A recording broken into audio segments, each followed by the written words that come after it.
The best case for the administration would simply be to pull back on the trade war.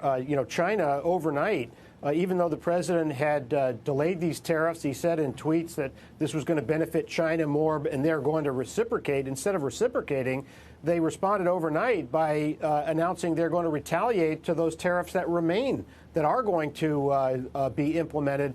By pulling back from the trade war, which the administration has not really clarified what its goals are exactly, that's the biggest thing it can do. There's already a considerable amount of fiscal stimulus in this economy from the combination of tax cuts and spending increases. Just look at our deficit. There aren't a lot of other proactive steps I think the administration can take other than jawboning the Fed for more rate cuts. Not even sure that that is going to be particularly useful at this point. And Greg, that's what I'm wondering, if we're going to hear more of that next, although we've heard it, along the way already. What else could they pull out of the hat?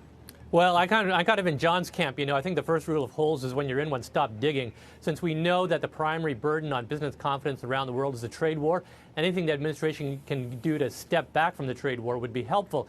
That said, I don't see anybody thinking that the administration in China are about to turn this truce into a long-term peace deal anytime soon. So you have this background level of uncertainty that's welling up among businesses in China, in Germany, and in Western Europe, right. Here in the United States. It's just not going away. So I don't know what the short-term fix for that is.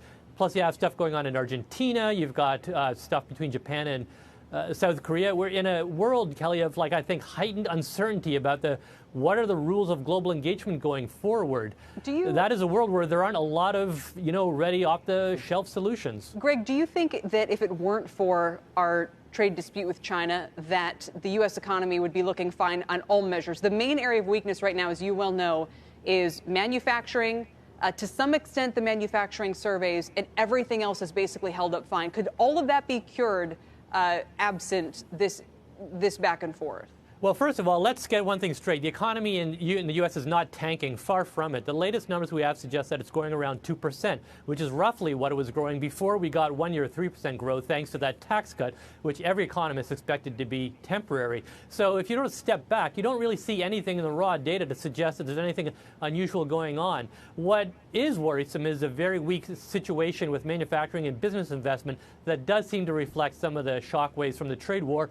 Probably other stuff going on as well, like weak oil prices, which hits the oil patch. So I don't think there's any reason to push the panic buttons here. But if you're the Federal Reserve, you're sort of looking at the situation, and you're sort of saying, this kind of looks like a situation where you want to err on the side of being more supportive rather than being more restraining on economic growth.